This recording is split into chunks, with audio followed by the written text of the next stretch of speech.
Yo la mif, j'espère que vous allez bien. Moi je vais très bien. Je vais vous faire un petit compte rendu là de 9 mois d'entrepreneuriat. J'ai pris mon petit café, je suis prêt. Donc je vais vous expliquer un petit peu ce qui s'est passé pour moi, où j'en suis, comment j'en suis arrivé là et comment je veux que mon projet évolue pour plus tard.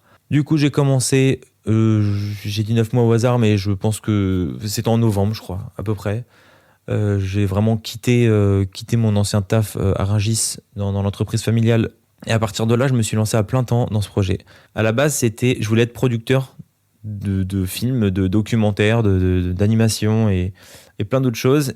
Mais j'y connaissais rien, forcément. Je n'ai pas fait d'études, je connais personne dans le domaine. Donc, je me suis dit que le meilleur moyen pour savoir comment on produit un film, c'était de demander aux gens. Et c'est là que j'ai commencé ce podcast parce que avec l'excuse du podcast, au moins il y avait une raison, ça donnait du corps un peu à ma demande. Je disais, je pose des questions, mais je vais diffuser au plus grand nombre, donc c'est un peu donnant-donnant. Vous parlez pour moi, mais vous parlez surtout pour ceux qui nous écouteront plus tard. Et donc c'est comme ça que que j'ai commencé ce podcast et j'ai interviewé peut-être une dizaine de personnes. C'est pas beaucoup en soi, mais ça veut quand même dire que à peu près 10 personnes se sont livrées au micro et ont déballé leur vie un peu, leur technique, leurs craintes, leur parcours en fait. Et j'ai trouvé ça tellement généreux de leur part. Je me suis rendu compte un peu sur le moment, mais là, avec du recul, je me dis quand même, c'est fort et je les remercie tellement. Je sais pas s'il y a un des 10 ou des 9 qui m'écoutent, vraiment, merci beaucoup. Et en fait, je me suis un peu pris au jeu du podcast et de l'audio. Vu que je suis compositeur à la base, l'audio m'intéresse quand même pas mal. Mais du coup, là, je me suis dit vraiment, en fait, ce format-là, d'avoir une émission pendant laquelle j'ai toutes les libertés que je veux et qui soit cantonnée vraiment à Louis, je me dis, c'est quand même une puissance énorme. Et sachant que sur YouTube, en fait, t'as tout et n'importe quoi. Et dans le lot, t'as des trucs qui sont exceptionnels. Toujours aujourd'hui, et ça a toujours été le cas depuis la création. Sauf que dans les podcasts, ça fait un strike, en fait. J'ai l'impression que tout ce que j'écoute, c'est intéressant. C'est peut-être pas le cas, tout n'est pas intéressant. Forcément, ce que j'écoute, c'est ce qui m'est suggéré. Mais c'est pas fait pour catcher les gens sur du contenu divertissant. Les gens l'écoutent quand ils sont en mouvement, quand ils sont en train de faire la vaisselle, en train de partir au taf, en train de courir. Il y a toujours un mouvement, alors que quand tu regardes une vidéo, c'est forcément assis quelque part. Et forcément, tu te sens nul, tu te sens misérable, t'as cette culpabilité qui vient te ronger à l'intérieur. Du coup, voilà, j'ai envie maintenant d'approfondir ce domaine, mais en parallèle, en fait, j'ai commencé à être régisseur général sur des plateaux de pub et parfois de fiction, et en fait, je me suis aussi pris au jeu.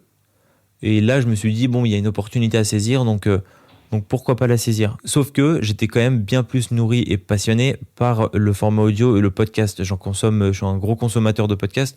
Donc du coup, j'étais entre la régie qui m'apporte quand même de l'argent, il y a des opportunités, c'est déjà là, l'activité est déjà en cours, et le podcast que j'ai à peine démarré et que je veux vraiment approfondir. Au début, j'ai culpabilisé parce que je me suis dit, je quitte mon taf pour être producteur dans l'audiovisuel. Finalement, je deviens régisseur et là, maintenant, je vais ouvrir ma maison de podcast. Mais en fait, je suis tellement fier d'avoir fait ça parce que maintenant, je sais ce que je veux. Et c'est tellement précieux, ça. Il y en a beaucoup qui disent qu'il faut faire des erreurs pour y arriver, mais je pense qu'il faut juste faire pour y arriver. Et en fait, il y en a qui trouvent du premier coup. Et en fait, il y en a qui testent, et à la fin, ils trouvent.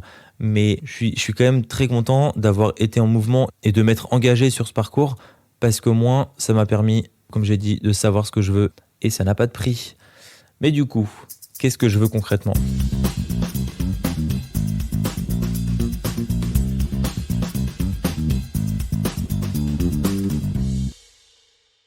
J'ai 2 objectifs en soi, 2 buts, de rêves. D'abord, c'est de permettre à plein de gens qui ont un savoir, à plein de gens qui ont un message, de le transmettre. Et en fait, à terme, de créer ma maison de podcast et vraiment produire les émissions des autres, produire mes propres émissions et mettre à disposition du matériel, des techniciens, des locaux à des podcasteurs pour vraiment créer leur émission. Et comment je vais y arriver ? C'est la grande question. Moi, je pense que la question, elle est vite répondue. D'abord, je vais mettre sur cette chaîne du contenu, donner des conseils sur le matériel, sur l'hébergement, sur les logiciels, et je vais creuser plein d'autres sujets. D'ailleurs, pour les sujets, si vous avez des suggestions, dites-les moi sur Instagram. Je vous mets le lien juste en dessous, c'est la MIF Prod. Après avoir parlé à des gens qui veulent créer leur podcast, après les avoir potentiellement conseillés, je pense proposer une formation que je commence actuellement, que je commence à écrire. Je me forme en même temps, donc du coup pour avoir au moins potentiellement des données que j'ai pas encore. Et aussi après, proposer un accompagnement clé en main et mettre à disposition, comme je disais plus tôt, des locaux, du matériel, des techniciens, etc. Donc voilà comment je vais y arriver. Mais avant tout, j'aurai besoin de votre force, de vos messages de soutien, de vos partages. Et je parle pas forcément de partage sur les réseaux à tout le monde, mais si chacun ou chacune partage à 2-3 personnes de leur entourage, c'est déjà énorme et ça m'aiderait de ouf. Et donc forcément, il faut créer du contenu intéressant pour ça. Donc j'y veillerai, vous inquiétez pas pour ça. Voilà comment j'arriverai à mes fins. Et voilà, c'est ainsi que s'achève la mission. Je vous souhaite de passer une très bonne journée ou une très bonne soirée selon l'heure qu'il est. Portez-vous bien. Salut!